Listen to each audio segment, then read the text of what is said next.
There's a motion. Second. A motion and a second to pull business item F, make it consent item F, then make it business item G. All in favor, please say aye. Aye. Anyone opposed? Hearing none, that has been moved from business or consent to business. Any other proposed amendments? Oh, Councilmember Warden? Yeah, do I need to recuse myself for consent agenda E? It's just a road closure. I'm down. I don't think Anybody so. think Just wanna Councilmember make Warden sure. needs to recuse himself from the road closure? Is his name on the application? No. It is. Okay, so let's pull that. I think there'd be appropriate. But can we get a ruling from our attorney first? Recusals are entirely a personal decision on your own, but my understanding is the council member is the applicant in that posture. So arguably, typically, when you're the applicant. yeah. I would. Just want to make sure I'm not doing anything inappropriate. I would recommend then So, we. Can I make that motion To so that look- he doesn't have to make that motion? Yeah, that'd be great. So I motion to remove consent agenda item E and make that H on business. Okay, Second. Thank you. second I'm writing here. So I've got a motion and a second to take consent item E and make it business item H. All in favor, please say aye. Aye. Any opposed? Okay, so we've got a mess now. We got No, we don't. It's easy. It's easy. All right, we got executive session, 2 new business items. Any other proposed amendments? Councilmember Rosapepe. Mayor, I'd move to approve the agenda as amended. Second. And multiple seconds to approve the agenda as amended. All in favor, please say aye. Aye. Anyone opposed? Hearing none, the agenda has been set for tonight. All right, we have a public hearing. This is our first order of business. Mr. Bond, this is you. Yes, and I believe the clerk is going to share a map on the screen. So the purpose of this public hearing is to receive community input on whether the city of Port Orchard should pursue an opportunity zone designation for Census Tract 923 as part of the upcoming federal nomination cycle.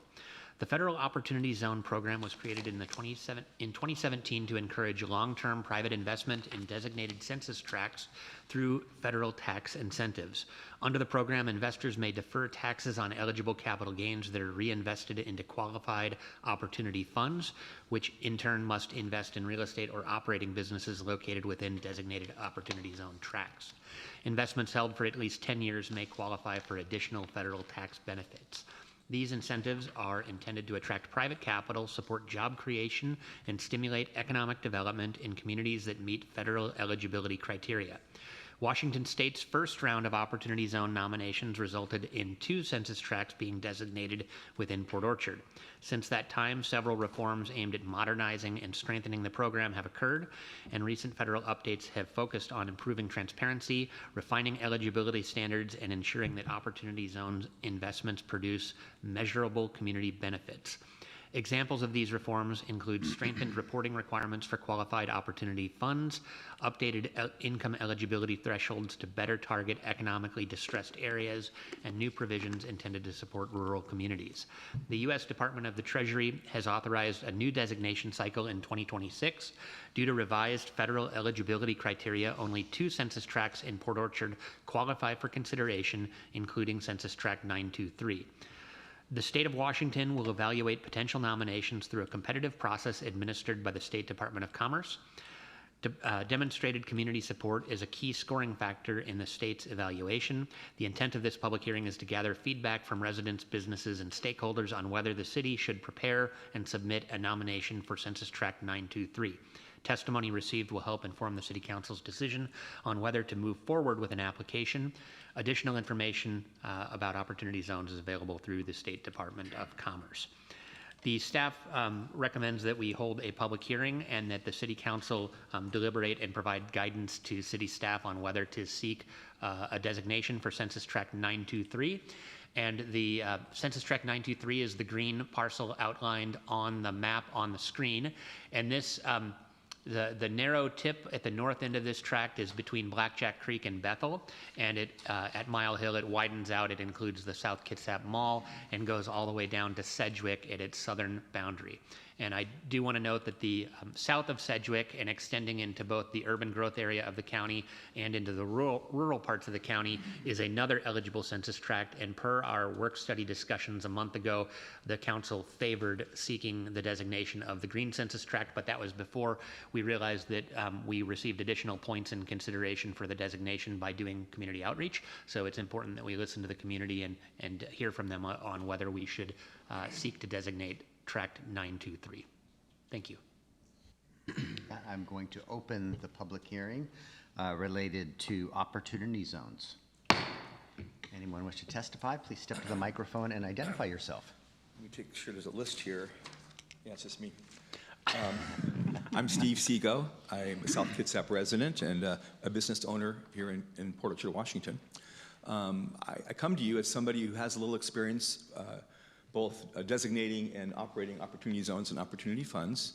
A little more than 8 years ago, after, as Nick mentioned, there was a bipartisan measure of legislation that was signed by the current sitting president, which seems like a fairy tale when there was a bipartisan legislation that he signed, but with everybody at the table. But it was truly a constructive outcome, which provided a connection, as Nick described, between money on the shelf, that is capital that was in the form of stocks or real estate that could be deployed for reinvestment in appropriate locations. We'll mention that in a moment. But for reasons of capital gains obligations and other considerations by estate planners and tax planners, a lot of that money, billions and billions of dollars, was available to be invested, but not by the willing owners of that property or those estates and those capital gains, because they didn't want to pay the large taxes that would become part of their obligation should they sell. So the intent was to connect the dots between communities, census tracts that were considered, in question in terms of their condition. There was a lot of metrics that went into it in terms of median income and other issues. And what happened nationally was that the government, the federal government, designated a whole number of qualified census tracts. And here in Kitsap County, this map reflects today's version 8 years later, but there was another one, as you'll see, if you look at the green map, the one that's the downtown tract was one of our original census tract opportunity zones, and across in Bremerton as well. So I was tasked with helping coordinate and try to value and then make recommendations for which census tracts would be most appropriate for inclusion in that first round.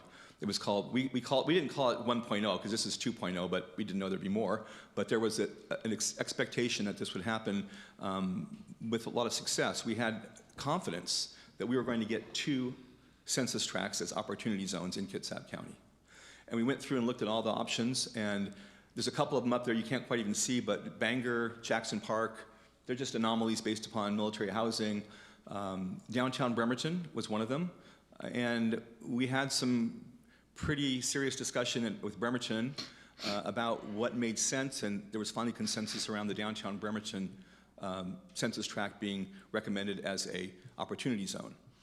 There was another guaranteed tract, and we knew that Port Orchard made sense, the downtown tract as well. And then there was a competitive process for the third or fourth or whatever, and in collaboration and support with the city, we worked pretty hard to make this case for a qualified opportunity zone here in Port Orchard downtown, and we succeeded. We had a lot of support from our congressional delegation, from many others. And so the point is, that's where this started. And the original plan was a little different than, as Nick described, than it is today with the current iteration of opportunity zones. There was a change in the qualifying numbers, so that took this tract that exists now out of the picture.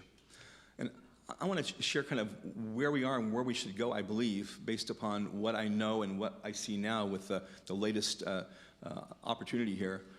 I consider it a tale of 2 cities because I worked in Bremerton and Port Orchard on this. And in Bremerton, we created an opportunity fund that raised more than $50 million. And there's a place called Marina Square there today because of that. So it worked. There was a lot of opportunity. I went back to Chicago, met with a tax attorney. I had no fiduciary engagement or role in any of this except as a supporter of this process.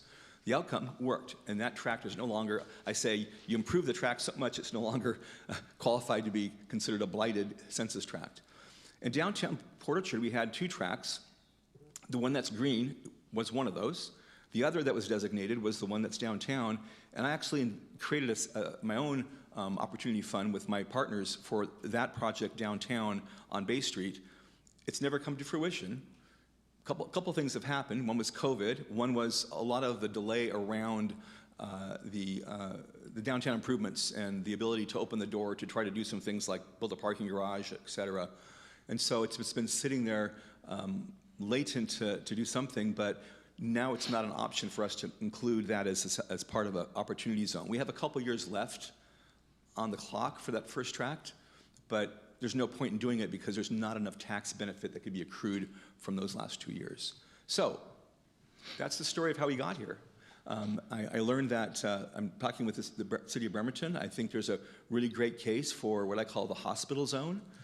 Knowing with my colleagues at Bremerton Housing Authority and others who want to do private-public partnerships to redevelop that area for housing and medical care and amenities and retail, et cetera, it makes a lot of sense. We haven't committed to that yet. We have until, what, May 28th, Nick, to submit the final proposal. But here in Port Orchard, I strongly recommend that we do include and pursue the subject census tract. And there's a couple reasons.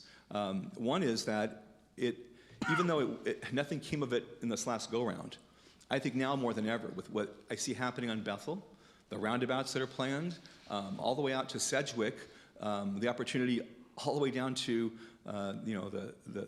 hopefully someday some roundabouts on Sedgwick near Highway 16. But that corridor in Mile Hill and some properties along the way are just kind of begging to be redeveloped. And this is what the mission of opportunity zones is to take that capital off the shelf, give a benefit to that investor, and there's no guarantee they'll make money, they hope to, but use that capital to truly do things that otherwise might not be possible without that kind of capital investment. And redevelopment, the idea of opportunity zones is redeveloping urban areas that, that's a principle, it's not the requirement, but urban areas that have been, I guess, wanting from years of ignoring the challenges until something comes along like what's happening now and what's happening on the corridor. So I know I speak, I've invited a bunch of others here tonight who have a stake in this and who have been a part of this process. The sun's, well, it's not sunny, but the light's still out there, so maybe they're still golfing, or who knows where they are. But I think I speak on behalf of a lot of folks who understand the value of trying to include that census tract, if we can, into the opportunity zone umbrella. And I will provide written support for that if necessary, and I'll also be willing to answer any of your questions about that if you have any. Yes, yeah. Did investors into the opportunity zone in Port Orchard, as you see that we don't, did they have any benefits, even though we don't see any benefits that happened for Port Orchard? Like you said, there was a. I started a fund, but we didn't populate it. Yeah, I just, with my own money, I just had nothing happen because just kind of waiting for the bus to drive up to the curb with the correct change in my pocket, and it never came, so. Do you think it's possible that other investors still benefited from the designation of opportunity zone, even though? Zero. Port Orchard? Zero. Okay. Not a single soul. Go ahead, Councilman. Yeah, I was going to ask Nick this question, but Steve, you might be able to. I think we should probably Want to do that? Wait. complete the public hearing and then ask Let's do questions that. of Let's do staff. it. Yep. Would be more appropriate. So I can't answer any questions for you? Or is this part of the hearing? I think we're going to continue the public hearing and see if anybody else Okay. wants to testify, and then from. Thank you. all right. Okay, thank you for your time. Thank you. All right, anyone else wishing to testify on opportunity zones? And if you're online, use the raise your hand feature and the clerk would bring you in to testify. And I don't see any hands being raised. Last call to testify on opportunity zones. And I will close the public hearing. Okay, Councilmember Wharton, go ahead, ask your question. Yes. The last time that we were shown the map during the work study, the city overlaid into the county. how does it work when on a voting process, if one or the other decide not to do it, not to participate, how would that work? Well, we're in contact with County Commissioner's office about getting letters of support from the county commissioners, and so we are the nominating body, and as part of our nomination, we are supposed to seek public input on the proposal. But I think it's really just a box that you check. It's did you do public outreach? I don't think they're. Yeah, I mean the county could choose to do public outreach if they wanted prior to writing a letter of support, but I think. At least in the previous round, the county commissioners wrote letters of support just on the basis of our nomination. That's good. Thank you. Questions for staff? Councilor, go ahead. Councilor Fenton, go ahead. Oh, he has hand raised first. Okay, perfect. Thank you. Director Bond, so outside of staff time, what kind of cost is it to the city of Port Orchard to pursue this?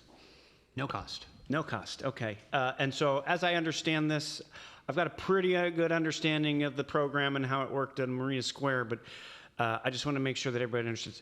So no cost to us, but this is just another tool in the tool belt for anybody who would possibly want to develop within the boundaries of this green shaded border, correct? Yeah, that's correct. And I am aware, I know that there's an apartment project, the Ramsey, which is a mixed-use project up by the Starbucks, and I believe that is an opportunity fund investment. And so I think there are some of these projects out there, and I also know that a lot of apartment complexes changed hands during the period when opportunity zones were in effect. And so it's possible that some of those benefited from this by refurbishing apartments or putting money into those types of projects as well. But I don't know that there's a great repository of information at the federal level on where these funds went and how they were used. And it sounds like that's something that's been fixed in the 2.0 law. Perfect, thank you. Councilor Fenton? So is this census tract right up to date with all this going on? Oh, okay, yeah. Okay, and so the population is right there in that green area, the 6,894, is that what that is? I'm sorry, I don't see the what's the 6,000 that you're referring to? Well, this thing right here, Oh, yeah, is that so the that's green from the area? 2020 census, that was the estimated population of that tract. Oh, okay, thanks. Edmund? Thank you. 2020, sorry. I would like to read something right quickly, and maybe you can help explain this to me. According to this explanation, it says that investors can still benefit from the opportunity zone designations, even if no developments come from it. The tax benefits provided by opportunity zones are based on the investment in qualified opportunity funds and the subsequent deferral of capital gains taxes. If an investor invests in a QOF, which is a qualified opportunity fund, and holds the investment for at least 5 years, the basis of the QOF investment increases to 10% of the deferred gains. So I guess my point of it is from this explanation, it says that as long as you have a fund, you can not build anything and still benefit from it. So as we think about designating something for an opportunity zone, are we also considering how to have real investment in Port Orchard? So I'm not a tax accountant, and I'm not sure that I can fully answer the question that has been asked. But my understanding is that you can put the money into the Opportunity Zone Fund, but it's only the increase in that basis that provides tax advantages. I don't believe that you can. I don't believe that you're benefiting just by putting the money in the fund and not seeing an increase in investment within that area. I think possibly you're deferring those capital gains, but you're not reducing the liability. But again, I'm not an accountant. And these are federal taxes. They aren't local taxes that we're deferring or forgiving. So Yeah. this is a... Yeah, but if people aren't really building, then we're not getting that taxes. Like if they're still if it's still incentivizing them to just sit on it because they're getting capital gains tax deferred, then I'm saying like, are we also just creating a zone where people can invest and sit on it and at the end of it, still have a benefit to them? Or are we creating a zone where people are going to get real investment into our city?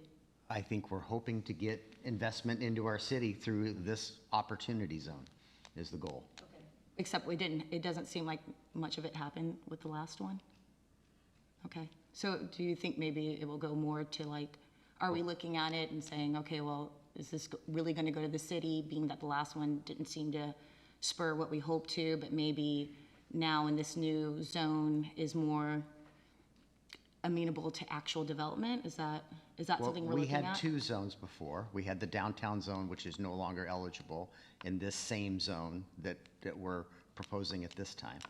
And I believe there are projects, there's at least one that is in plan review right now that I'm aware of. So it's possible we do get some economic benefit from the prior 1.0. And we're providing a tool, as Councilmember Morrissey stated, for investment and creating opportunity. And we don't necessarily control whether that moves forward or not, but we're putting money into a roadway there, significant investment into Bethel Phase 1 and future phases. So hopefully there is that investment comes forward.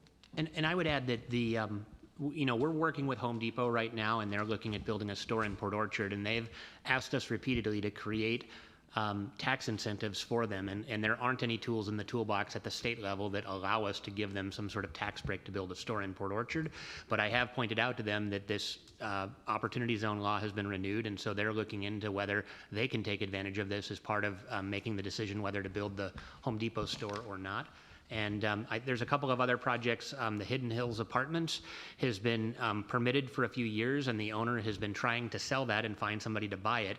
And so I think that an Opportunity Zone designation may make the difference between whether that project actually is realized or whether those permits would expire. There's a handful of other projects. Blueberry Phase 2 comes to mind in that census tract that could also benefit from this. Councilmember Warden? Yeah, correct me where I'm wrong, please. But the state determines who receives the opportunity zones. So they do the review of all the applicants, and they see if we're the most viable candidate. And, I mean, we're not just sitting here creating something that is going to benefit local people. The state's going to determine, or the federal? It's a state process. The state is process. the state is, They're going to determine Which tracks are selected. which tracks are selected. Correct. We're just throwing our name in the hat, and they're going to determine if we're the best applicant. Yeah, the application that we have to fill out, it includes scoring criteria. Right. And we have to put forward a sample of 3 projects and talk about how many housing units are going to be created from those projects, how many jobs are being created. And there's a whole number of metrics. Is there infrastructure available, and are there planned infrastructure investments? So in this case, we've got the Bethel Phase 1 project that we can point to and say the city's investing, $10 or $12 million into a road project serving this opportunity zone, and that all factors into the scoring that ultimately gets sent to the governor, and then the governor is the one who has to put the nomination to Treasury for federal approval. Yeah. Further questions? There's no action on this tonight, only a public hearing, and then at future council meeting, there'll be formal action taken on selecting this, potentially on this zone. So, Councilmember Diener?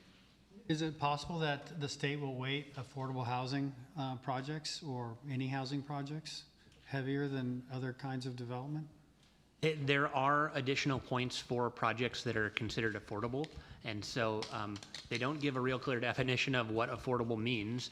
And so we have written a draft narrative that talks about Port Orchard median rents being relatively low compared to the county, and so they actually meet the definition of affordable even without subsidy. And so that's at least the argument we're going to make. Thank you. Okay, all right. With that, I don't see any other further questions. We're going to move on to our agenda. And we're to citizen comment period now. And is there anyone wishing to address the council this evening? And anyone online, use the raise your hand feature, and clerk will bring you into the meeting. Okay, I'm going to close the first citizen comment period. We We have a amended consent agenda. Is there a motion to approve? Councilmember Morrissey. Yes, Mr. Mayor, I move to approve the amended consent agenda. Motion by Councilmember Morrissey, a second by Councilmember Diener to approve the amended consent agenda. All in favor, please say aye. Aye. Anyone opposed? Hearing none, the consent agenda has been approved. We have a presentation tonight. We have some guests from Kitsap County here to give us an update on their Lund Corridor project. So welcome. Thank you very much.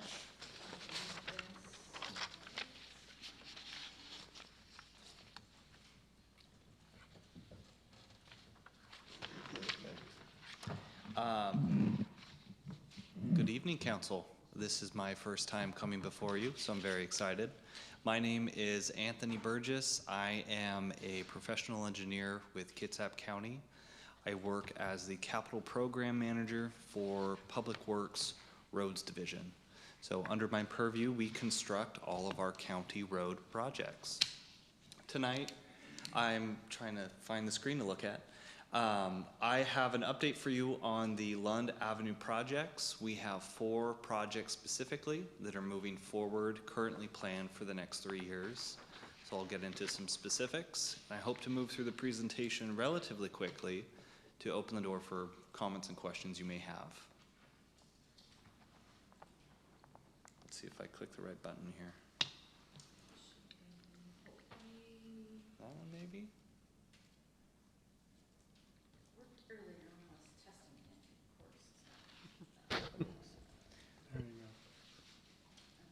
I'll just hold it over here. The project area, a little difficult to see on the screen, but this is the Lund Avenue area adjacent to the Safeway and the regional park. On the screen are 4 colors. The projects that are moving forward in our construction phase this summer are the roadway segment of Harris to Chase, which includes a roundabout and also a new roundabout at the intersection of Chase and the park. We are currently working towards a full construction package with obligation no later than June of next year. So we're looking to construct the Lund Hoover roundabout in summer of 2027, leaving the final segment of Chase to Jackson for construction in 2028. This was all envisioned as one grand project, but due to funding buckets and timelines and permits, federal permit requirements and cost, it was divided into 4 projects. The Harris to Chase and Chase roundabout projects are both primarily funded through state TIB funds, and the other 2 are funded through federal funds. Just to clarify then, the first phase, which is this summer, is the red and blue? Correct. And then followed by the yellow next summer, and then the following summer, the green would follow. And surprisingly enough, the color coordination really helps because all the projects are called Lund. It becomes very confusing. So Harris to Chase and Chase are moving forward this year. Hoover is planned for next year. Chase to Jackson the year following. Let's see if I can get this going.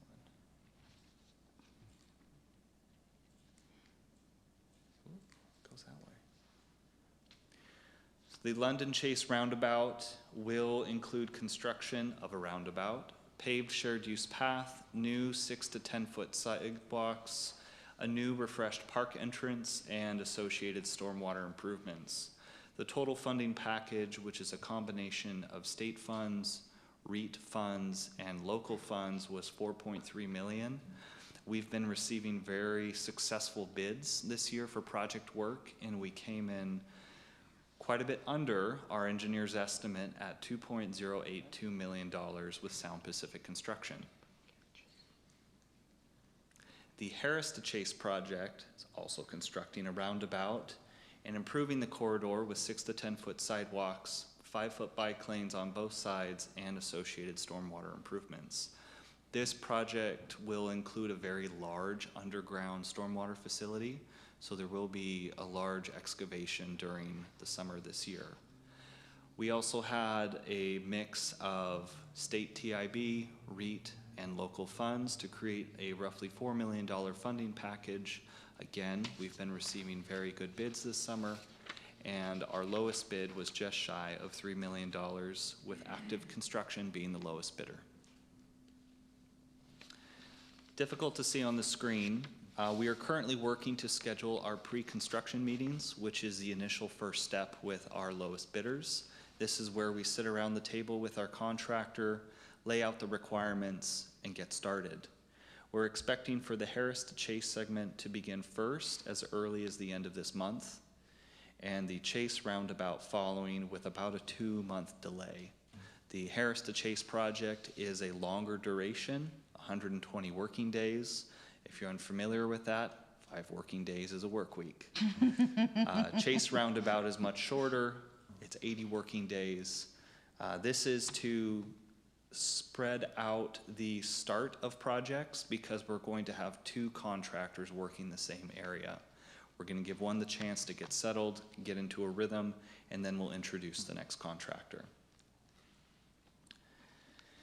We have worked diligently on outreach for these projects. We sent postcards to a very large mailing area. We will begin door-to-door engagement with impacted businesses along the corridor. We've been using a GovDelivery email system, and we've had in-person discussions with both the engineering staff here at City of Port Orchard as well as the school district for bus routing. Our outreach team is something we're very prideful of here in Kitsap County Public Works, and they do a phenomenal job. So thank you, IRIC. We also have a project webpage and story map. Difficult to put on a slide, but if you would like the live copy of the link we use, we have a story that talks about funding. You can look at project plans and get into more detail on all 4 projects planned for this corridor. And that is my very quick discussion, or my very quick presentation. So I'm here to answer any questions you have. Sure. Thank you for coming tonight. I'm very appreciative of that, as I'm sure we all are. Anthony, you had one slide that showed 5-foot bike lanes on either side. And my question is, will you see a continuous strip of bike lanes down on 5 foot on either side, or is that going to be broken up? The section in front of the park has existing pathways that will be improved into a shared use path. Okay. So that's where you go from a bike lane, and then it creates a dedicated pedestrian multimodal pathway so that it will switch along the corridor. Okay. But So there will be a dedicated bicycling facility of some form or fashion along the corridor. Okay. Questions? Councilmember Morrissey, go ahead. Yes, Mr. Burgess, thank you. I would echo my colleagues' sentiments about coming and sharing this with us. I have one ask of you. We have a new outreach communications folks.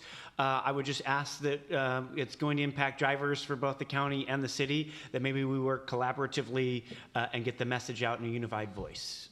Just serves all of our constituents jointly. So. This is something we've started already, and it's one of our priorities.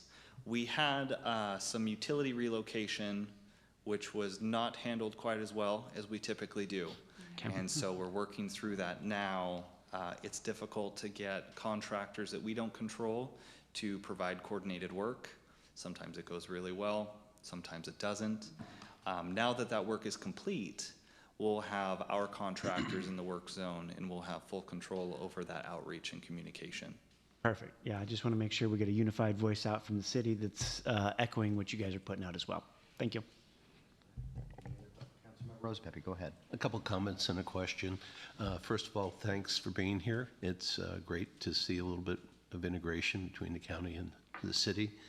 The pedestrian crossing at Chase that's there now at the park, I'm just wondering, it's a pretty major pedestrian crossing, and then with a roundabout going in there, I was wondering how that's going to be impacted and the plans for that. So the benefit of a roundabout is you do create pedestrian refuge in the middle of the crossing. We want to get pedestrians from one side of the road to the other in one continuous action. In events where that isn't possible, there is a refuge area to break up that length. Are they going to continue to have the pedestrian crossing lights there? Yes. Okay, that was, I guess Yes. that was my main question. Second of all, unfortunately, we've seen the state leave one of our roundabouts on the highway, what I would consider very plain. I didn't know if there was any, going to be any artwork or any type of structure to have the roundabouts look a little bit more scenic. We will have landscaping. We don't typically invest in artwork as a county because it's difficult to maintain all of the infrastructure. If you're looking to annex the area, you're welcome to put your own artwork in. However, there is going to be some landscaping on the Exact landscaping of inside the roundabout, I'd have to look at in more detail. Okay. It's a balance to create aesthetic and transportation need. What also drives the ability to put more landscaping is when you construct larger facilities. That creates a more expensive project because then we have to acquire additional rights of way. Right. Each of these projects required heavy personal coordination with property owners to have fair and equitable negotiations for purchase of those rights. Okay. Thank you. Councilmember Warden? Yeah, thank you for coming today. I appreciate it. I will say when it comes to landscaping and the county roundabouts, I'd hope to see less landscaping in them.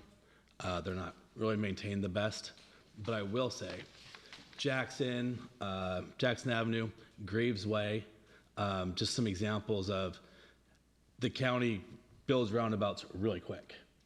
And Graves Way was record time. Jackson, no impact on travelers, built really quick, built well.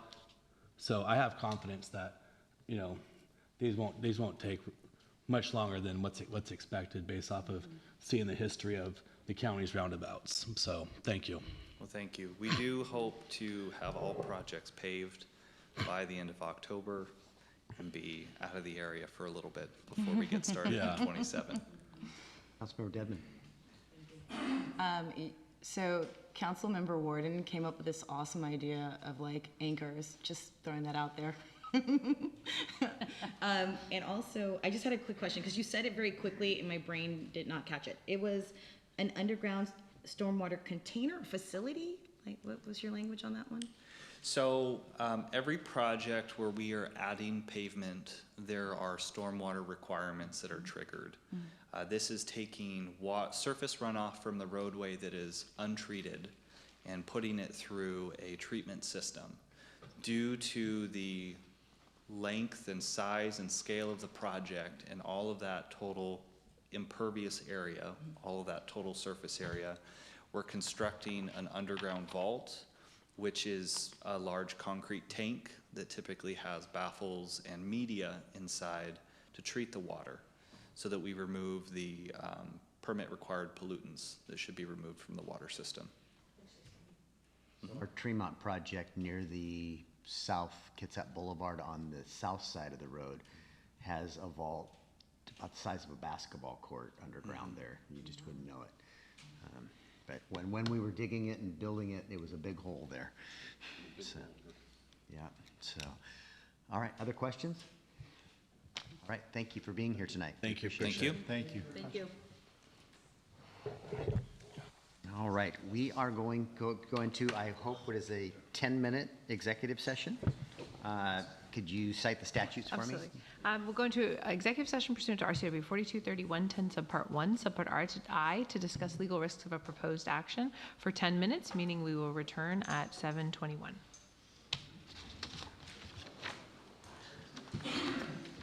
You could hang meat in here in the beginning. You could hang meat in here, no, couldn't you? No, is it just me? It's you, John. Sorry. You keep in my truck. Oh, it's in the car. I meant to bring it in. I wanted to actually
just beat up today.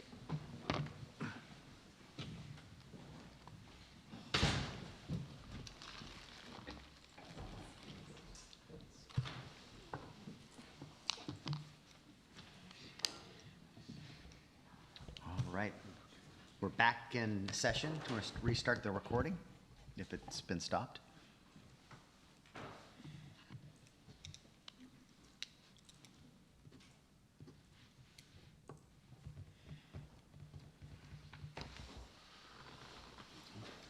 Are you ready, Brandy?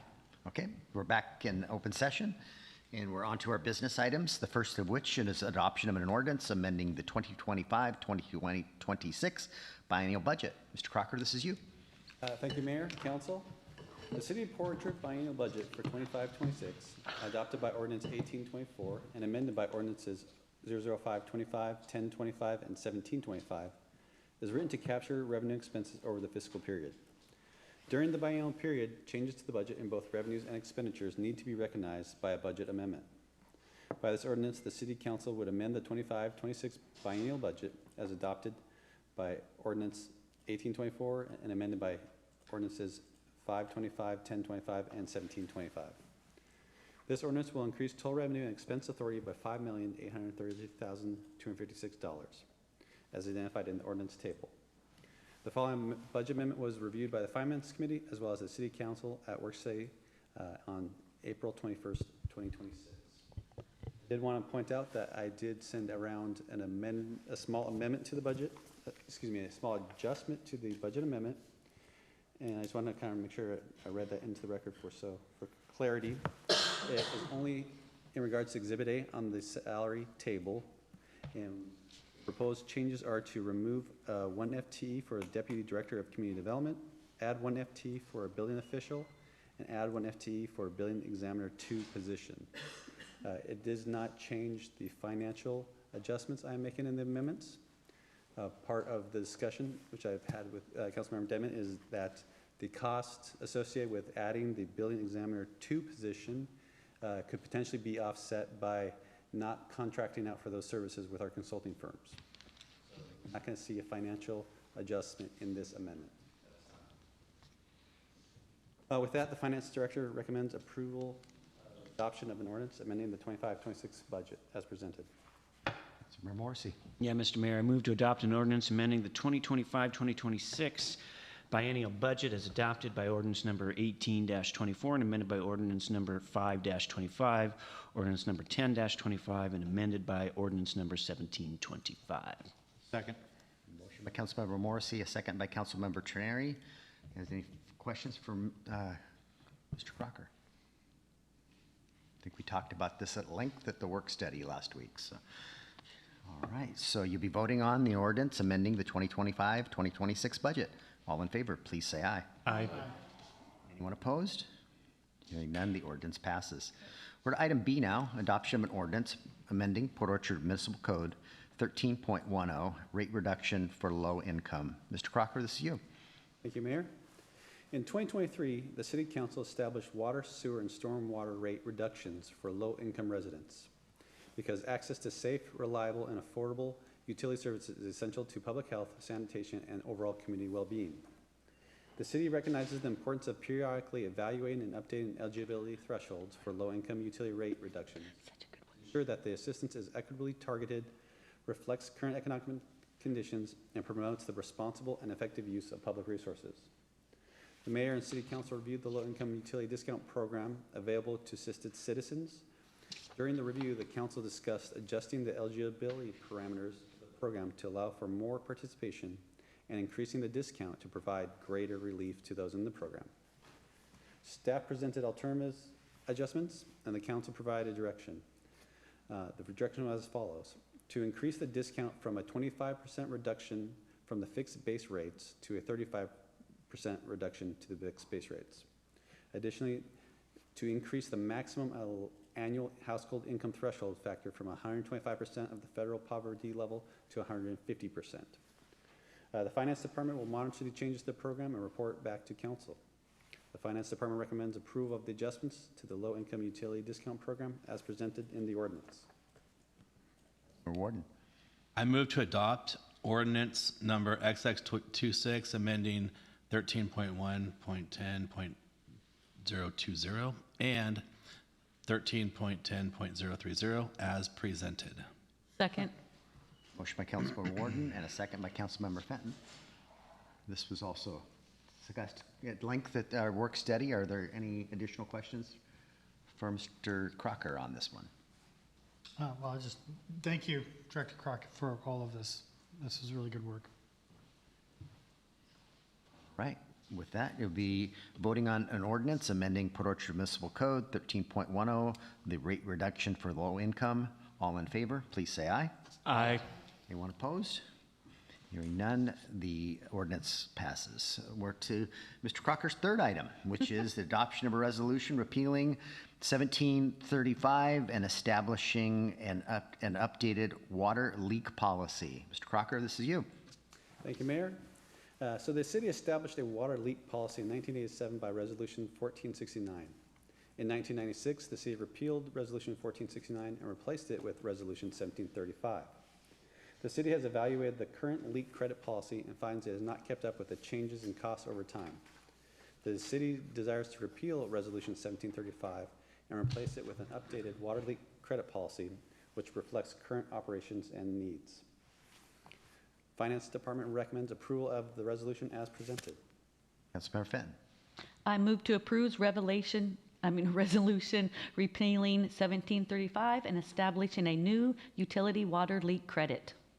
Second. Motion by Councilmember Fenton and a second by Councilmember Morrissey. Any questions from Mr. Crocker on this? This was also at the work study. And seeing no questions, you'll be voting on a resolution repealing 1735 and establishing a new water leak policy. All in favor, please say aye. Aye. Opposed? Hearing none, the resolution passes. All right, we're on to item D, which is adoption of a resolution establishing a downtown building refacing grant policy. Ms. Archer, this is you. Thank you so much. Council, this is the culmination of a body of work that you've engaged in for the past few months pertaining to the adoption of a new program referred to as the Downtown Building Refacing Grant Program or policy. This policy was discussed at length at your work study, and since that time, I made 4 modifications to the documents pursuant to the consensus of the council from your work study. Those modifications from the version you saw in your packet last meeting are to place the match for large projects at 50%, it was previously 75%, to remove any in-kind labor match associated with grant recipients, and to add or to exclude properties where there is ground floor residential as opposed to excluding residential entirely. And then there was one reference that I did not edit. There was a reference to Port Townsend's paint schema, and that is original to Auburn's program. If the council wants to utilize a different paint schema, we don't currently have one, I understand, from Director Bond. But that the Port Townsend reference was not a typo. It is in fact reference to Port Townsend's color scheme. So those are the 4 modifications from last week, and I am here, Nick is here for any questions the council may have as you deliberate on your policy. Councilmember Morrissey. Yes, Mr. Mayor, I move to adopt a resolution establishing the downtown building refacing grant policy. Second. Motion by Councilmember Morrissey and a second by Councilmember Rosapepe, I think it was. All right, any questions or comments on this? Councilmember Dedman. I just had a quick question. Thank you. Did we decide one way or another on the in-kind? I guess I thought that was the last bit of hair we were going to have because we kind of went back and forth last week, and I don't feel like we got a consensus. I thought what I heard was labor would not count, but donated materials, provided there's documentation for its value, would be accepted, is what I thought I heard at the end.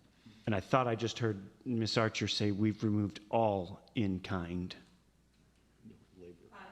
Just labor. Okay, so I just wanted to make sure you said that. That is not what I saw in here. I wouldn't call it out either, but I just wanted to make sure that I was hearing what you were saying correctly. So I may have left if that it's one. just labor, we did decide that. I thought I heard you say all in kind, so thank you. Councilmember Dedden. So at the work study, I obviously, y'all know that I spoke about my hesitancy that we were including residential for this grant. As we, I believe that we should focus on economic activity. I also spoke to Ms. Archer about this, asking if there was a way in which we could have those monies first available, the grant money, first available for buildings that have real current economic activity. But I was informed that we would not be able to do that. So I think that, in terms of really trying to focus this money, helping the actual small businesses, if we can go back to the language that Tukwila had around exclusion of residential, that buildings that were primarily residential, that would be awesome. I think what has been prepared excludes ground floor residential, and I think the residential in the buildings we have is secondary. I don't know of any ground floor residential in our downtown. So, no, so just to make clear what I'm stating is, at the work study, we had talked about that there was no first floor residential. So the way that when we were talking about at the work study, it was rewritten, that language from Tukwila was excluded, which states primarily residential, that is excluded, and that was substituted with language that says residential on the first floor, but then we discussed that we have no buildings with residential on the first floor, so replacing that language didn't make sense. And I think that because it didn't apply.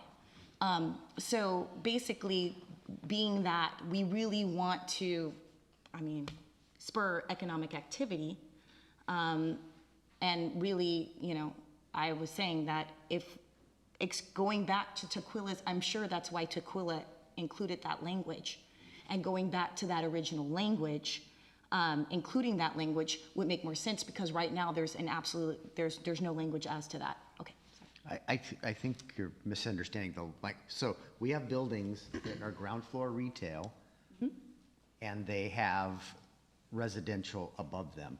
If we use Tukwila's language, that building would not be eligible, even though it has ground floor retail. Their language was it says primarily residential. So I think they were including that, And the it idea. could be, there are 3-story buildings down there that have 2 stories of residential and 1 story of retail. Right, okay. So, Councilmember Warden? Well, it's pretty simple. I wish I would have known that question. We don't allow anything but retail by our ordinance downtown. Oh, sorry, so Tukwila's language. No, I understand, because they probably do. No, that's why it allow. states the language of primarily, because Yeah, they're. we don't allow anything but retail. Example, for the barber shop that's down there, he got a different occupancy permit for that service. But there's also a barber shop there previous. But yeah, we don't allow that. So just to answer that question. Well, the mayor just said that there are buildings that have residential above. Point of order. I also feel that by doing a building that might be vacant, might fill that spot, right? It might be an eyesore, and by refacing that building, might help draw a tenant to fill that spot. So I don't want to exclude them, because I think that might help sell it. When I say sell it, I mean somebody using that spot. Just my 2 cents. Councilmember Trenary, did you have a? No. No. Okay. Councilmember Dean. So you talked about how it's for economic feasibility and development. I think the intent, as I understood it to be, is one where we're creating a more aesthetically appealing downtown core that will invite economic development. So that's my first observation. My second is that I think when you think about the primary function of these buildings downtown, I think most, if not perhaps all, are going to be residential in nature. And I don't think we want to exclude them. I think it's bottom floor commercial and then who knows how many residential units in the second or third story there are. So I think we have to be very careful with how we choose that language. I did try to find out the information. I was not able to, just FYI. Other? Okay. All right, I think we've got a motion on the floor. Mr. Mayor? Yes. Just a clarifying point for the public, if they come back and watch this, it was actually the city of Auburn you guys had reviewed, not Tuckwell. Oh, sorry. Sorry, yes, Auburn, my bad. Thank you, All right. City of Auburn. Hearing no further questions, I know, I took words in my head. we've got a motion and a second on the floor to approve a resolution establishing a downtown refacing grant policy. All in favor, please say aye. Aye. How do I state if I want an amendment to it? I would agree if it was amended. How do I state that? It's either yes or no. Okay, no. Okay, so we have 6 in favor. And to your question, prior to the vote, you would have made a motion for an amendment. Thank you. Excuse me, prior to the vote. Got it, thank you. So we're to item E now, which is approval of amendment number 2, contract number C063-25 with active construction for the Sydney Road non-motorized project. Mr. Ryan, this is you. Good evening, Mayor and council members. The city executed a contract with Active Construction to construct the Sydney non-motorized improvements project. During the installation of the project's sanitary sewer force main, Active Construction encountered significant delays caused by unforeseen conditions with an adjacent sanitary sewer trench that had been installed prior to the project. As Active excavated the wall of that trench, repeatedly sloughed and collapsed into ACI's trench, our Active Construction. This created roadway instability and made steel plating unsafe. To maintain safety and public access, ACI, our Active Construction, had to backfill the trench each evening and re-excavate each morning. These conditions also required the contractor to change construction methods from continuous welded pipe to daily installation of fusion coupling using specialized equipment, which slowed construction and extended the schedule. Active has submitted related labor, equipment, and material costs. To amount to these impacts, the city will grant 7 additional working days for delays caused by the deficient trench, and an additional 5 working days due to conflicts with another contractors working currently on the Sydney project. This resulted in a total of 12 added work days to the project. Change order 2 increases the contract by $87,406.81, bringing the new contract amount to $2,839,000. I'm sorry, I have a typo here. It increased the total contract by $87,406.61 and extends the contract time by 12 working days. Councilmember Trenary. Yeah, Mr. Mayor, I authorize the mayor to execute change order number 2 to contract number C063-25 with ACI for Sydney non-motorized improvement project, increasing the contract's amount by $87,406.81 for a new total contract amount of $2,839,995.77 and granting an additional 12 working days. Second. Motion by Councilmember Trenary, a second by Councilmember Rosa Pepe. Are there any questions of Mr. Ryan? All right, hearing none, you'll be voting on amendment number 2 to contract number C063-25 with active construction for the Sydney Road non-motorized project. All in favor, please say aye. Aye. Is there anyone opposed? Hearing none, the change order has been approved. We're to item F now, is approval of a professional services agreement for legal services for the City of Port Orchard Building Appeals Board. Ms. Archer, this is you. Thank you. By this action this evening, the council would authorize the mayor to execute a professional services agreement with another law firm, Ogden Murphy Wallace, who provides municipal services. The lawyer from that firm would be exclusively serving in a representative capacity for the city's Building Board of Appeals. You may know that there are times when I, as the city attorney, have a conflict representing any of our sub-agencies. So, for example, the Civil Service Commission also has a contract with an attorney, a different attorney from Ogden Murphy Wallace, who is a specialist in civil service work. Councilmember Warden's probably worked with him. The role that individual steps into as the legal advisor to that board is time bound. It is when there is a need for an attorney, we seek one out and we hire one for the city. Most law firms don't like to have ongoing sort of on-call retainers for years and years if they're only called upon on a relatively minimal basis. Your Board of Appeals has never met, as far as I've met. Yep, correct. Never met. And we have a current potential appeal in the works. There's been conversations with a particular applicant. So we want to make sure that the Board of Appeals is adequately situated in the event that we do have to move forward with an appeal. This law firm, again, is highly qualified in this arena. These attorneys do this type of work on a regular basis. And so this contract would be open-ended in term, but we could terminate it at any time. And the rate would be $395 per hour. And I'm happy to answer any questions associated with this body of work. Councilmember Morrissey. Yes, Mr. Mayor. I move to authorize the mayor to execute a professional services agreement with the law firm Ogden Murphy Wallace for special legal services. Second. Motion by Councilmember Morrissey, a second by Councilmember Diener. Any questions of Ms. Archer on this? Councilmember Morrissey? I don't think I have any questions for Ms. Archer. Thank you for your report. I'm glad we're looking at this. It's unfortunate that we may need it. Hopefully, we don't put ourselves in that situation in the future that we would need it. But there's no budget authority with this as well. Do we have anything in the? I don't believe we have anything in the budget, Director Crocker. So we would have to bring back in a budget amendment should we need that. Correct, a cleanup amendment at a later time. Yep. If we used it. If we use it. Perfect. Thank you. Okay. Other questions? Councilmember Dedden? So I noticed in the engagement letter that the attorney mentioned the possibility of using legal assistants and paralegals, but while they called out what the hourly would be for an associate on the case, they did not mention any hourlies for that. I would like to see hourlies for that labor. It would actually not be typical for them to utilize paralegal or legal assistant services that they bill through to the client in this context. So I think what we'd be more likely to see in a legal engagement letter is that those costs would not be passed through to the city. So I can propose, not to circumvent your question, but I can propose that the city would not pay for paralegal or legal assistant services, if that would help clear that up.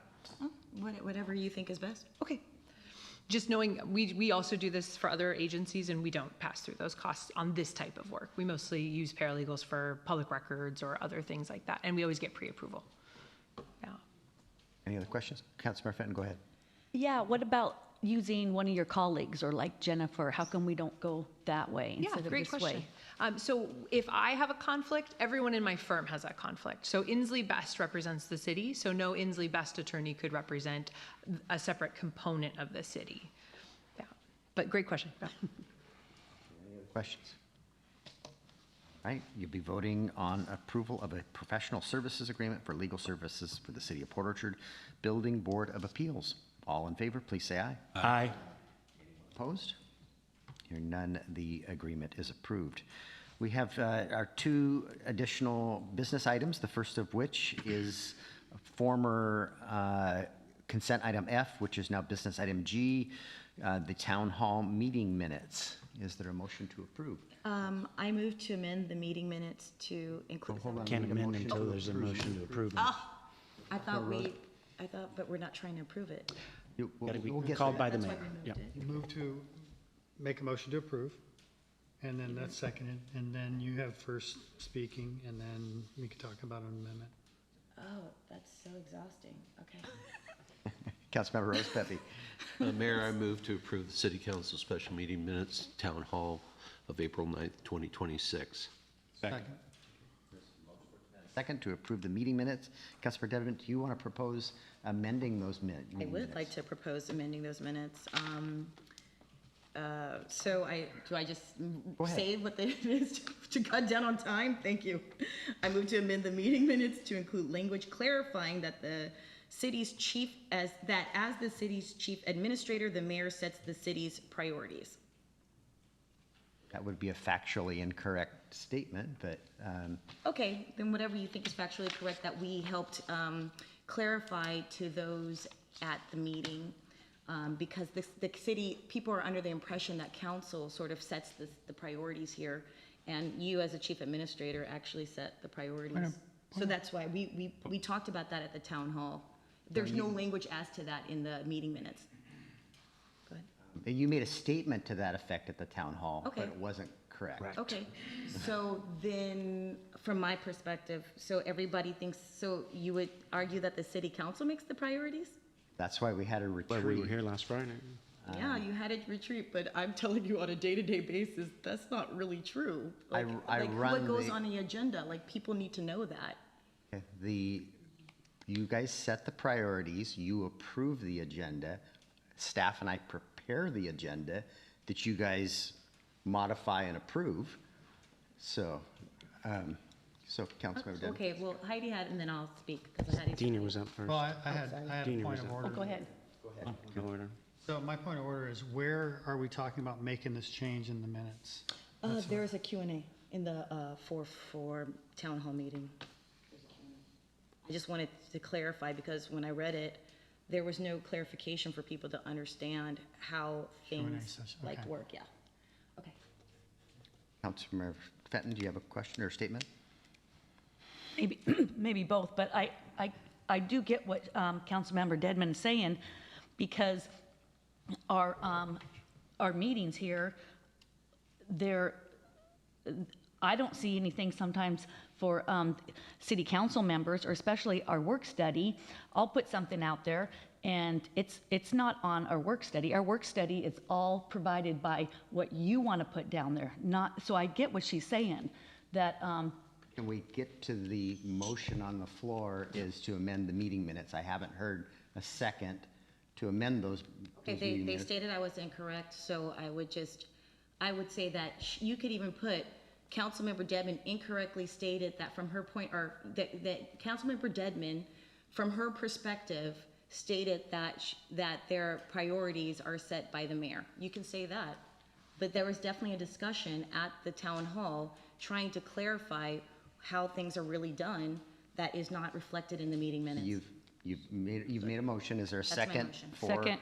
So there's a motion and a second. Is there debate or deliberation related to, I don't believe there was. So point of order, I think we already debated, so I'd like to call for the question. Fair enough. Unless there's somebody who hasn't spoke. I haven't spoken Okay, on go this. ahead, I think that meeting minutes are usually at a high level and don't cover everything down to what I would consider a gnats. So in this instance, I think the meeting minutes fairly state what was said at that town hall. There's a motion and a second to amend the meeting minutes to reflect that the mayor sets the priorities. And all in favor of that amendment, please say aye or raise your hand. I think this will be a split vote. Is there? Okay, I will move to amend my motion. I will, We have We have a vote call on that. the question, so we have to answer that question. So somebody's got to vote yes?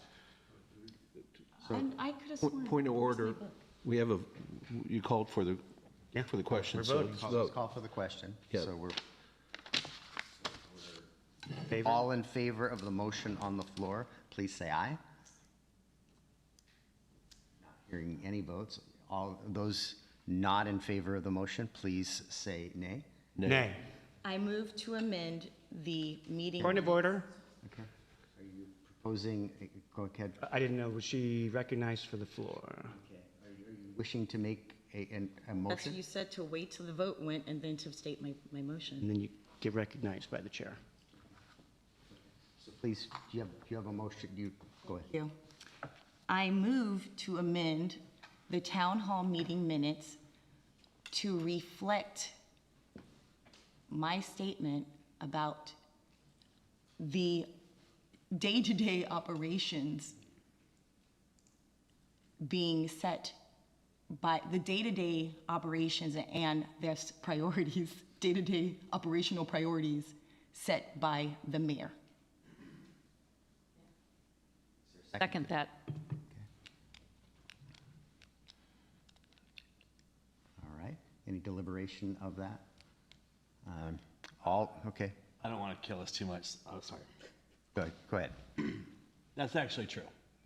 He does set the daily priorities to daily operations. That is true.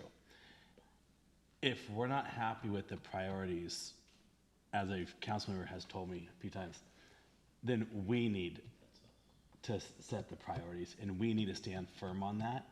But that literally, whether we're doing it or not, whether you feel that we're doing that or not, it falls back on us.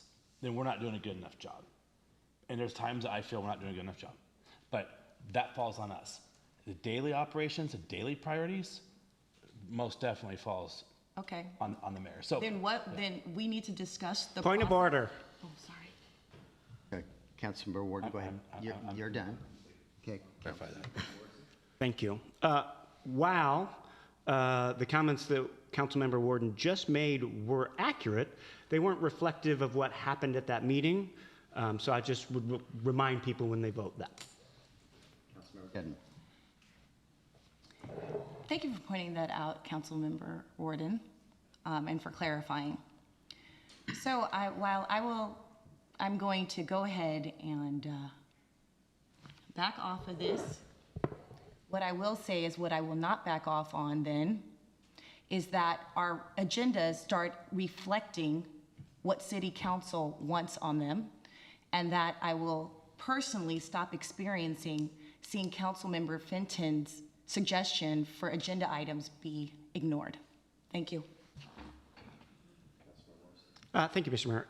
I might just call back that the whole thing started around setting of priorities. And perhaps if priority was set to be at a retreat to set those priorities, we wouldn't have this conversation. But additionally, I would also say to Councilmember Fenton, I've given her the same feedback. She needs to get 3 other votes to get that on the agenda, to go along with the 4 people to put that on an agenda. So. Okay. Not necessarily. I could go with a work study and get 1 vote. I would say, do you know how many? Point of order, and please wait for, We have a please. motion and a second on the floor. Thank you. The discussion needs to be related to the motion on the floor. Is there any further discussion of the motion on the floor? Okay, all in favor of the motion on the floor, please say aye. Aye. No, I'm sorry. This is the wrong motion. I thought we were back to approving. Sorry. The amendment to. The amendment. Motion to amend the meeting minutes. All in favor, please say aye. There's a motion on the floor. Oh, Somebody. aye. Aye. Okay, so there's 2 ayes. Is that what I heard? Those not in favor, please say nay. Nay. Okay, was that 5-2 is what I heard? Okay, the amendment fails. Okay, we're back to the main motion, which is the meeting minutes of the town hall meeting. Are there any further amendments proposed? Okay, or corrections? All right, all in favor of approving the town hall meeting minutes, please say aye. Aye. Opposed? Nay, or, yeah, what's the Okay, answer? you're- I oppose. You're opposed to the meeting minutes, okay? So is that 6-1 then? All right, we're to our second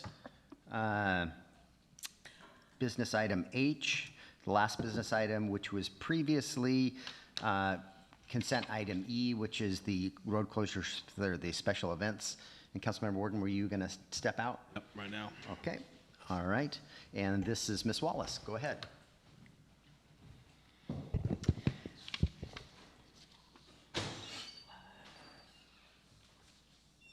All right, good evening, Mayor, Council. So staff received a special event application for the class of 2026 graduation car cruise scheduled for Friday, June 5th, 2026. As you recall, reviewing the application that's provided to you in the packet, this is an event, like I said, class of 2026 graduation car cruise. It is a type of event of a car cruise dated Friday, June 5th, 2026. Setup time starts at 5 p.m. Cruise will start at 6 p.m. until approximately 9 p.m. The location of this event will be downtown Port Orchard Bay Street, State Route 166 from Harrison Avenue to Port Orchard Boulevard. The closures for the specific event will be Bay Street's State Route 166 from Harrison to Port Orchard Boulevard, Orchard Avenue, Port Street Frederick Street from Bay Street, State Route 166 to the waterfront. Sydney Avenue from Bay Street, State Route 166 to the waterfront.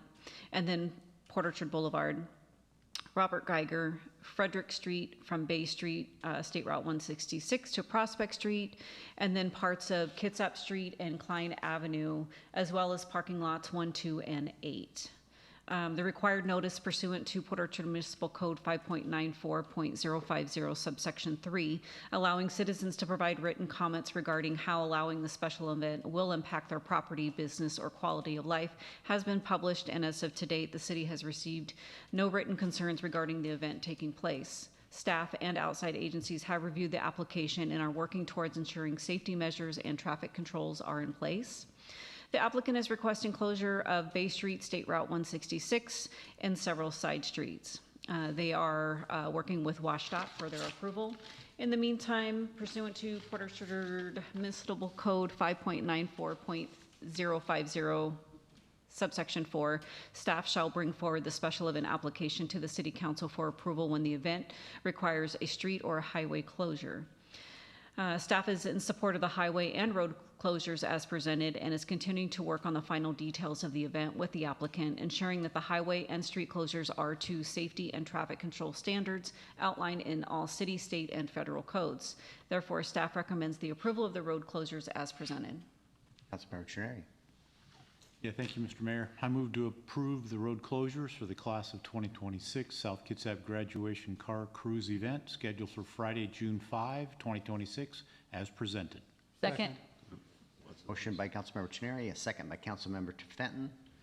Questions, Ms. Wallace, about the road closure? All right. All in favor of the road closure for the special event, please say aye. Aye. Anyone opposed? Hear none, the road closure has been approved. We are to council committee reports. Let me find, my goodness. I miss Janine right now. She normally prints that page for me, Brandy. But I'll look it up here online. She can put it on the screen for you. Yeah, I can read that. Let's see, let me get to it. Is that right? There we go. Thank you, sir. You're going to hate me right now. All right, we've got economic development tourism Has not met. has not met, and utilities Has not met. has not met. It looks like your next meeting's May 12th on both of those. Finance met last week. Got a report? 2 weeks ago. 2 weeks ago. No, it was last week. It was last week. It was last week, It yeah. seemed like 2 weeks ago. Yeah. Most of it was on the agenda tonight. And most of it was on the agenda that we talked about tonight, but we also reviewed the sales tax and REIT reports. Still not good news there. They're down over the previous year. However, the good news of those both are that we're over 4% above budget on REIT and 5% over budget for this year on sales tax. So great budget work by Nick, by the team there in the finance department. We did discussed the downtown revitalization program we saw tonight, the low-income threshold changes we saw tonight, and the lead credit we saw tonight. Our next meeting is scheduled for May 19th. Transportation met this evening. We did. We got an update on the Mile Hill High School. They call it the Wolf Roundabout, they're calling it. Update on that. Some good conversations over bicycle lanes and whatnot, how to make that work. Real possibility this could be groundbreaking next summer. Not this summer, next summer.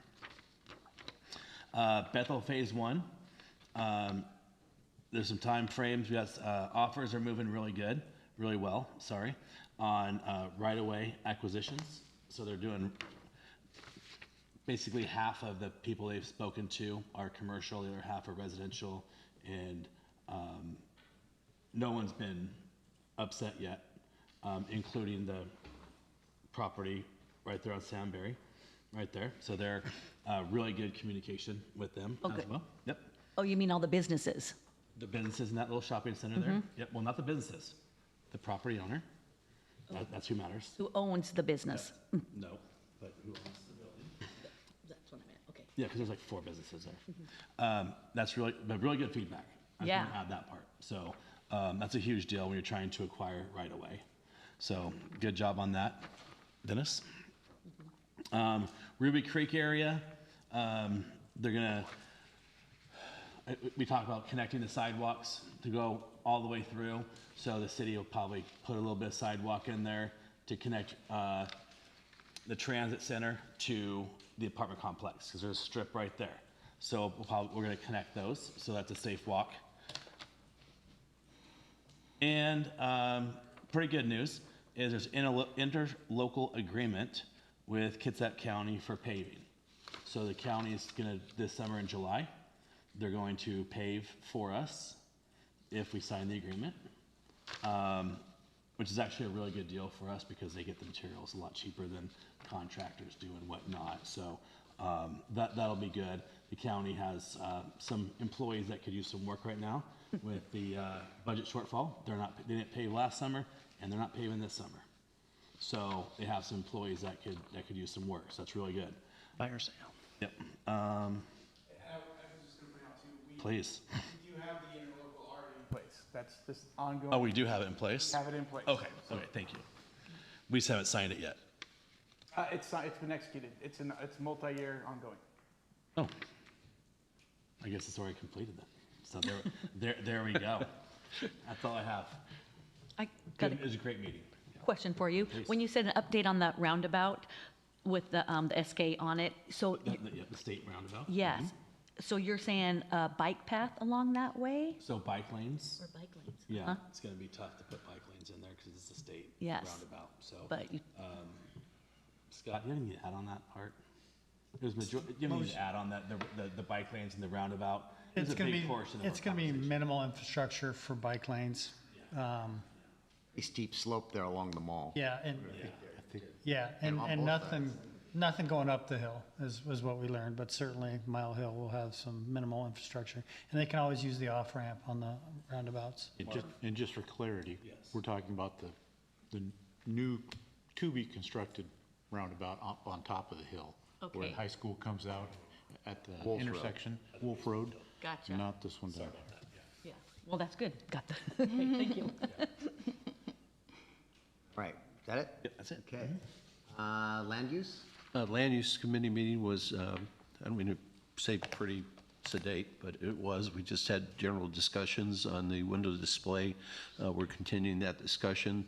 We also had some more discussion on parking, which comes up every now and then, but there was no major change. We got a brief on permittable AI, where we are on that. We talked about, and I know that council saw the permit inspection report. We continue to be very active in that area at DCD, and McCormick North Development Agreement is coming up. We had a discussion on that. So there wasn't anything earth-shattering, unless anybody would like to add anything else, and we'll have our next meeting next month. Okay. The lodging tax, I'm certain, hasn't met. And sewer advisory, anything to report there? And not till June. Okay. Outside agencies? I have a report on the ad hoc. Okay. In the ad hoc committee. then. Ad hoc, we met in May, had continued discussion on our council norms. We're looking at having a draft in June. We're meeting again in May.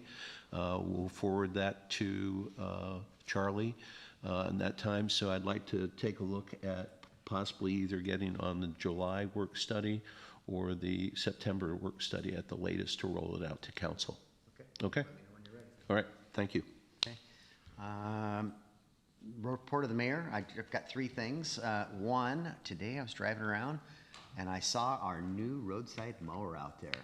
And it's pretty cool seeing them out there. Last year, we weren't able to perform that activity other than with weed eaters, and that's not very efficient because our motor had, prior mower had broken and wasn't repairable, and we weren't able to get it till this winter. So we didn't have a need to mow the ditches in the middle of winter. So it's cool to see that out there.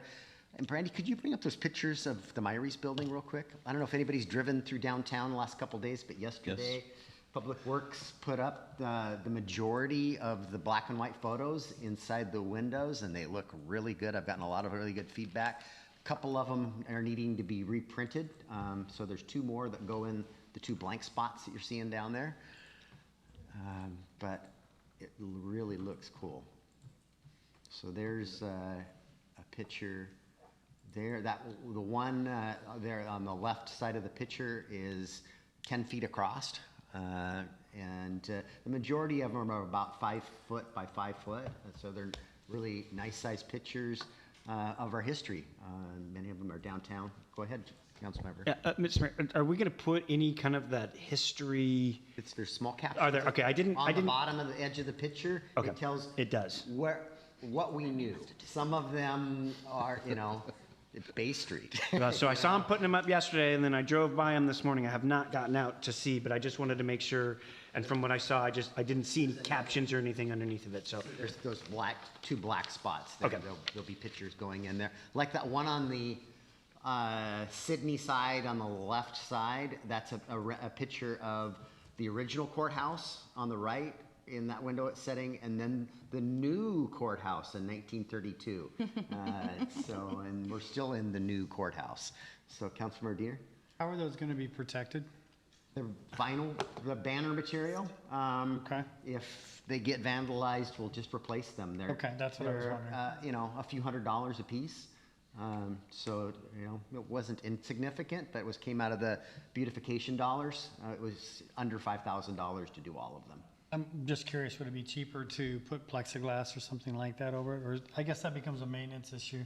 Yeah, behind the that would get plexiglass. Okay. vandalized too. It's Well, but cheaper to it's replace. vinyl. It's really heavy-duty vinyl material and grommets and then screwed into the hardy board. Councilor? Same question. Okay, all right. But anyway, yes. I would buy it. It looks great. Thank you. Awesome. The crews were really excited doing it. All right, the next picture, you can't bring it up yet, Brandy. I got a foreshadow here a little bit. I am just the messenger. You might like this, you might hate it. So we got a mural going on that Adam Smith is doing. And so I had Lizzie down at Salmonberg's bookstore. She goes, my husband's an artist, and he would like to paint a sweater on the Marina Pump Station. And I said, I've got to see a rendering of what a sweater would look like on the Marina Pump Station. And so she's provided me a rendering. I don't have a cost yet. I know that it would take, he said he's got a daytime job. It'd take him about 3 months to do this. It's huge. So, enough said. Brandy, could you put that picture up on the screen? Like a bad Christmas sweater, I kind of think. But, It's cute. so Sam's feedback was, she basically insinuated I was old. She said people under 40 would like it.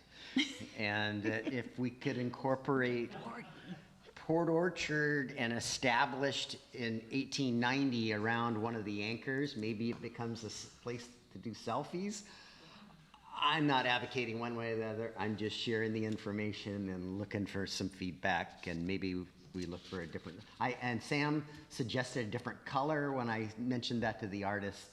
The artist kind of wants to paint it the way he presented it. So I'll be the first to step off this ledge.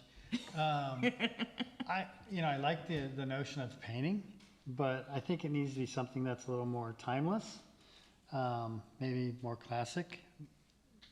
I'm not keen on this, but that's just my opinion. Over 40. Yeah. okay. Yeah, you're over 40 also. I'm just barely over 40, and yeah, I might be a little bit with Scott. I love the idea. I love that it's nautical. That we're looking at anchors right here. I think we can do a lot more with that. Actually, Councilmember Warden and I had the opportunity to visit and see these 15,000-pound anchors on Friday. So we haven't been able to do anything with it other than see it and start getting some ideas of what that might look like. But I love the anchors. I don't know that I'm in love with the sweater part of it. I don't even hate, I'm okay with the colors. I think it's just, I'm with Scott. I think something a little more timeless, or even something that just is a little more matching our current aesthetic. And I don't know how to say that other than, and I don't want it to be so matchy that we're doing the exact same thing as the community event center either, because you want to have that little juxtaposition. So I don't know the right answer, but I think we're on the right track. That's my 2 cents. Okay. Jay? I'll just weigh in, since I am the oldest guy here. No, I'm not, it doesn't wow me. I don't think it's timeless. And I would say that a good way to go, I think we actually talked about doing something to the building at one point in time, would be to solicitate some artists to submit some work so we can get multiple ideas. And right now, mine would be down arrow on this one. Their hands up over that way. Yeah, I think this is, I mean, we can do something different. I'd like, yeah, maybe the, our year when we were established, or some more history on there, or Port Orchard. But, I mean, I like the anchors. Sweater or not, yeah, I'm over 40, so I kind of like it. But, but anyway, I think we're going in the right direction with this. So. Okay. Yeah, same. I like things that are funky in the sense of it goes with the theme that we're looking for, which is the anchors. But it's funky enough for people to actually care, like tourism, because ultimately our downtown is supposed to be about tourism. And like, I don't know if y'all have ever been like to Tennessee and you go around and you try to find these things. And so when we were kind of, talking in the work study about having anchors around the city, it would be really cool to have this like radical like sweater, anchor sweater. So I do really like that idea. Ward? Yeah, a little background on her husband. He knits. Oh, yes! And that's why he likes this. We have a huge fiber committee. So, just my opinion.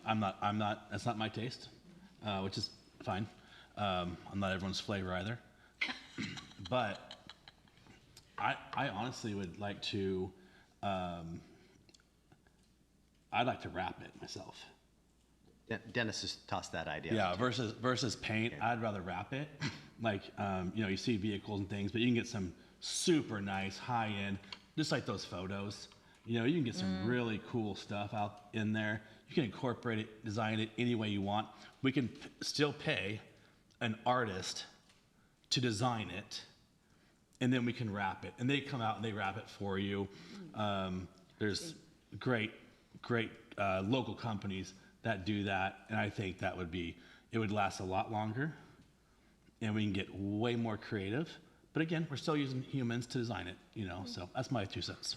It is a unique texture because it's the corrugated, so we have to take that in mind. But I agree that I was just trying to be objective and bring an idea forward, and I the money that we have for beautification is virtually gone. I might have been able to squeeze something for a few thousand, and what we're talking about, we're talking about putting another big chunk of money in. Maybe next year's chunk of money, a large portion of it goes towards doing something decorative on this. Or it might not be the right time either if we've got a gigantic construction zone and all the dirt and everything and dust going on to that. But you have any thoughts you want to share, or you just want to keep them to yourself? I want to share. I like the theme. If you look into the depth of that, we've got the anchors, we've got the waves, we've got the fish, we've got the sun, we've got steering columns on a ship. I'm not sure is that a chain on the top? I'm not sure what that is. And I think there's even some seagulls there. So I really like the theme. I'm just slightly over 40, and it just doesn't appeal to me that way. But I like the direction we're going, and I do like the wrap idea as well. The only thing I would be concerned with as far as wrappage goes is to make sure we're using a material that doesn't lift and feel. But that's for another story. Well, we've spent enough time on this evening. Well, I just want to point out in the future, if you could bring that back up, or maybe not, the detail that is shown in that, was gonna be a lot of hours. Yeah, it was gonna take him Look months. at the to do. detail there, that's a lot of painting, It was and that's gonna- gonna be a huge Yeah. cost. Yeah, it was gonna be a very 3-month endeavor, he said. So, all right, we've heard enough from the mayor. Like changing the building into the. Director's report, Mr. Ryan? Nick Bond's so Nick Bond's wife is a designer, and he floated this by her, and her response was, she didn't hate it. Sorry, to call you out on that. So- So I was going to talk about the Marina Pump Station. So this isn't the picture that was shown a few weeks ago when I attended the APWA Spring Conference. The city was recognized for the Marina Pump Station project as the environmental project of the year for category of environmental for 5 to 25 million. And all the agencies in the entire state of Washington, 11 agencies got project of the year. Port Orchard was one of them. Bremerton was recognized for Quincy Square for a project under 5 million. And of the 11, 3 of them went to the Seattle waterfront. So quite the accomplishment for the entire city. And also we have a very talented engineering team and our operation team that supported the project, inspectors. It's a big compliment to the city. So just wanted to pass that on. And then also to update everybody, we talked about the SR-16 fish culvert that's going to affect our water line. That thing is moving along quick, so we are targeting May 11th for that work to start. So you will start seeing construction activities in the next couple weeks out there. Thank you. Okay, got a shared microphone over there. Mr. Crocker, what do you got? I'm just going to stick with the theme of good news. So we finished our audit with the state auditor's office, and we got a clean audit, which means that we did not have an audit finding, we did not have a management letter, nor did we have an exit item when we finished the audit.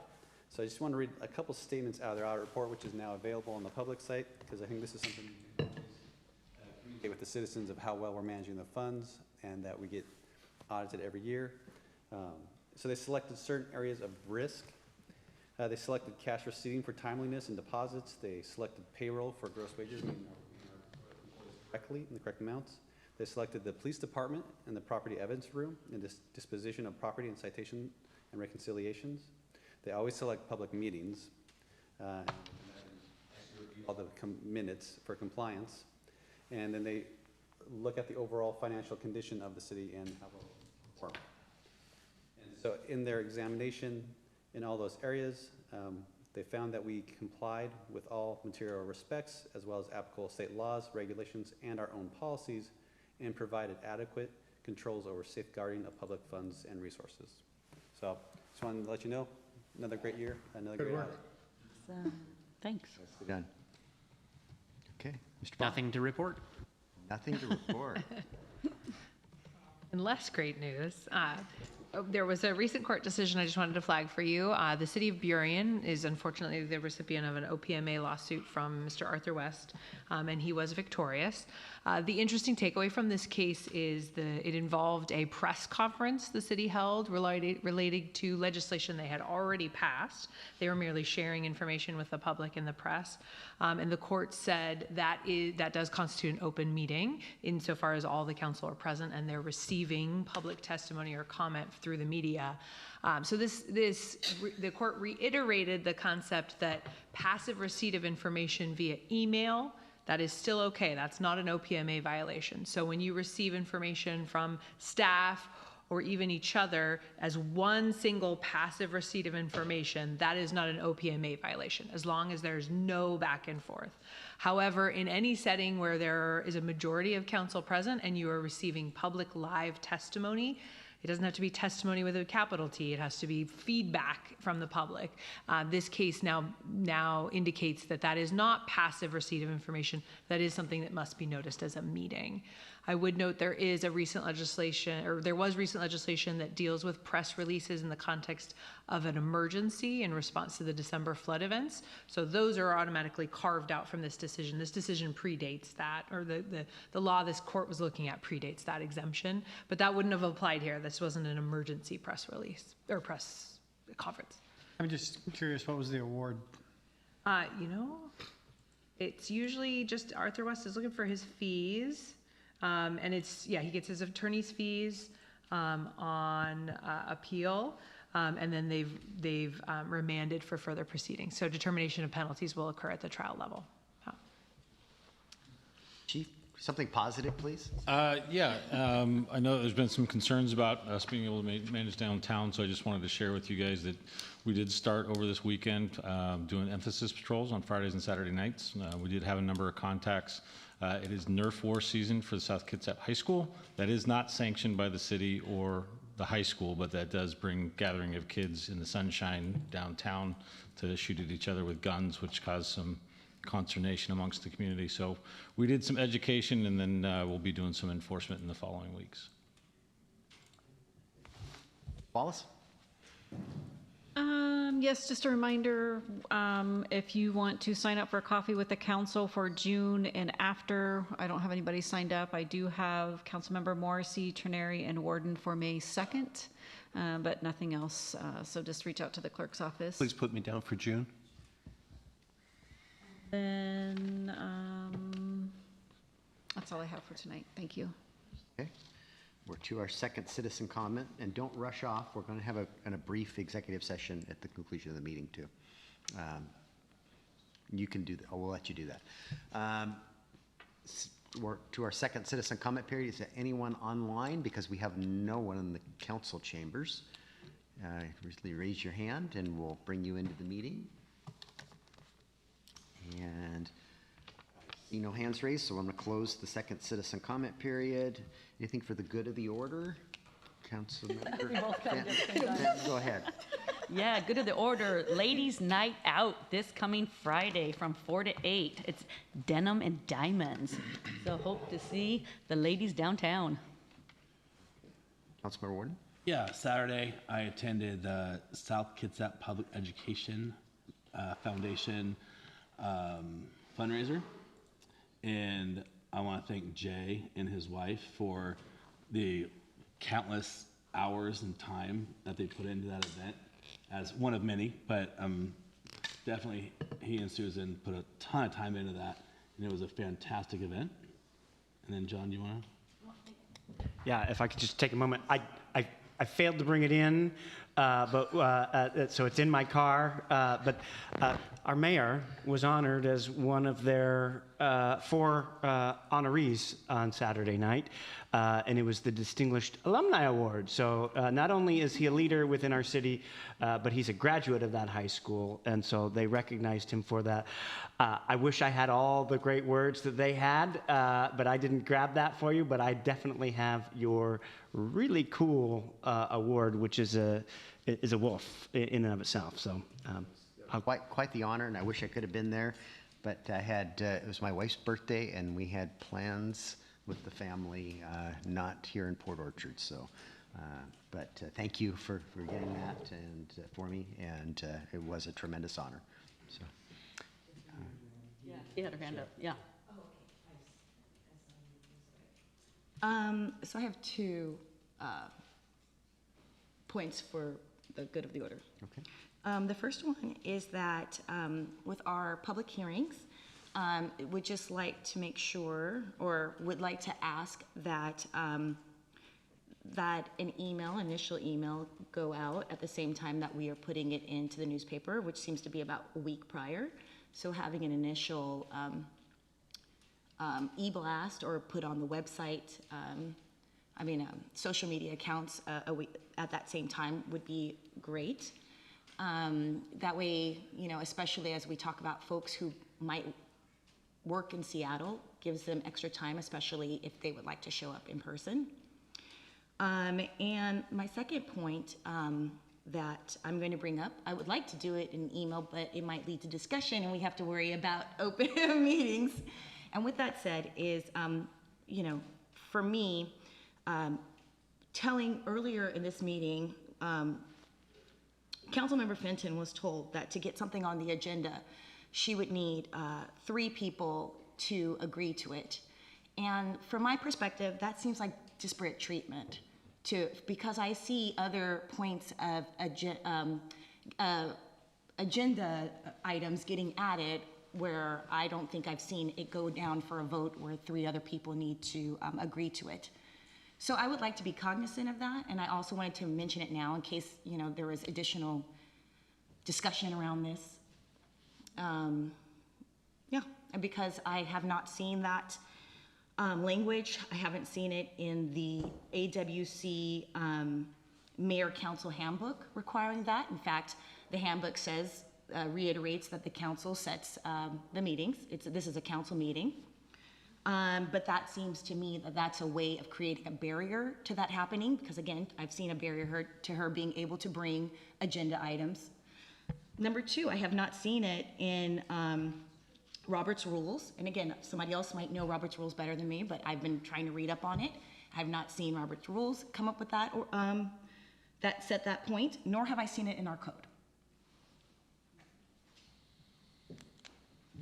Councilmember Diener. So I have 2 things now. I had 1 before, but I have 2 now. I think the concern is that where you have a council member who has sole support for an issue, and we've seen that in the past, I think with fluoride treatment, where you wanted to bring that back to the table, but previous discussion showed that nobody had supported it. So at that point, you're bringing something back for discussion that we've already talked about, and some might perceive that as a waste of our time, right? So I just would want us to be careful about having a council member with a pet project, bringing that forward when nobody else sees value in that. So for example, if I wanted to restrict alcohol sales on Sunday, that might be something I want to lean into, but nobody else will have support for that. So is there value in bringing that to work study only to have a fruitless discussion? That's my first thing. My second thing is I wanted to thank Brandy for an iterative agenda as we move through the night when we are modifying the agenda. She's modifying it in real time on our screens, which I think is pretty cool. And I think the public will like that as well. Oh, that's rad. You have a comment? Sure. Thank you. So to address some of the Robert's Rules does say that the chair sets the agenda. Our chair happens to sit in the mayor's seat, so he gets to say that. Anyone who wishes to amend that, it takes 4 votes. Well, we haven't done fluoride in a long time, so that's passed, but that will be forward. But I did call the mayor, and we went back and forth, and I even had a conversation with our lawyer, too, back and forth, saying, and I'll come up with it. I wanted to bring something up for a work study. And he goes, you have to get 3 votes with that. And I go, where's that written down? Well, it's not written down. And I even asked the lawyer about that. It's not written down about getting 3 votes. And so that Councilmember Dedman does make a point about that, because it's not written down. Yes, thank you for, I was waiting my turn to be recognized, and I hope other council members will wait their turn to be recognized. Couple of things. Thank you, Eric, for those kind words. I would like to also acknowledge that Eric played a large part in that the other night, too, so thank you. Just a quick update. Duncan, which is our dog, did get licensed. I do appreciate bringing that to my attention. It was an oversight, and I apologize. It was very painless. I encourage everybody to do it because it's a good way of getting your dog tracked in case it gets lost. And I did hold up my end of the bargain that I talked to the council and did make a donation of $50 to the Kitsap Humane Society. So they acknowledged it and said thanks. If I could interject here, Brandy and I have a discussion. We're not certain. The Humane Society is our enforcement agent. Yeah. You can license your pet there, you can license your pet here, and we don't really see an upside to licensing a pet. So we could be bringing something before you guys to... It's amazing. That's my next subject to bring right up in here. No, I'm sorry I interrupted. Yeah, it's okay. No, I did want to point out that the mayor is facilitator of our council meetings. They are our meetings, but he is a facilitator. And as such, the administration of our discussions. He has said before that if somebody wants to bring something up, he takes a kind of a poll about whether that's something that people are interested in. If he's not seeing four people nodding thumbs up or thumbs down, then it doesn't move anywhere. It doesn't preclude anybody from bringing an item up at good of the order or any other time. We do have, and this is in AWC, as our primary duties, our financial oversight / budget oversight, where we control basically how the city operates by funding those items and also creating policy. So if we wish to amend the policy, doing away with dog licenses, then we can do so, and we can bring those items up. So we control our destiny, folks, not the mayor. And one of the things that you will see with some of the, I hope I'm not overstepping my bounds here, Charlie, but I can say that there has been some healthy discussion in the changes to the council norms or rules, however you want to look at it, that would give us a more defining more of our pathway toward things like the agenda and other items that we've heard from the council.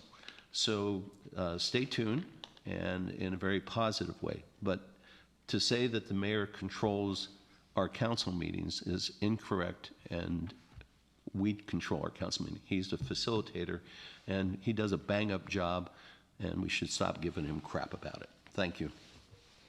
Councilmember Dedman, go ahead. Okay, thank you for that.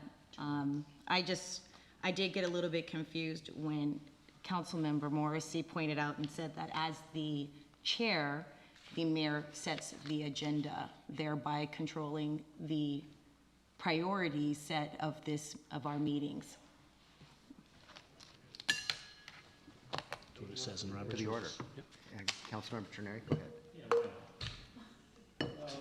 So I've noticed the Pottery Sydney Road dividers in there got cleaned up, got a nice new material down there. They look really sharp. Thank you to the Public Works Department for that. Chief, I appreciate your time, our discussion earlier this week, and I look forward to my ride-along coming up mid-May at some point. And Randy, I echo the sentiments over there. Civic Plus updating on the fly is awesome. Thank you for that. Appreciate it. All right, from that, I'm going to adjourn the meeting after the executive session. Charlie, we're going to have an executive session related to potential litigation, so give us that statute, please. Yeah, RCW 423110 subpart 1 subpart I for 10 minutes. 10 minutes, so we will return for the purpose of adjournment only at 8:50.